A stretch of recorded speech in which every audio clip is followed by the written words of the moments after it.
Hi, I'm here today to give you a review on my monitor stands. They do come in a dual set, and I'm going to show you what they look like. So this is what they look like. They're easy to put together. They have a vented grain, so it helps keep your monitor cool. It's not getting hot sitting on this.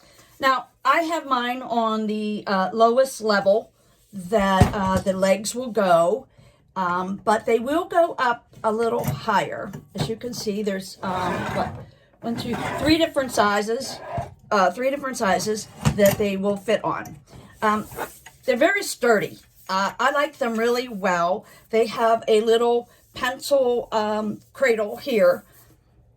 Oh, actually, it's a pencil cradle on both sides, so it doesn't matter. But I have two monitors, and I needed something that would hold both monitors at an equal distance or an equal height, and this is what worked for me. I'm really happy with these, and I'm glad that I did purchase them.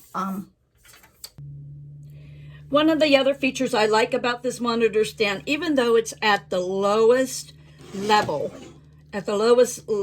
I can still get my speaker bar underneath of it, and if need be, I have plenty of extra space to put, fill it up with junk over here and underneath as well. And that's all I have to say, and that's my honest opinion about monitor stands.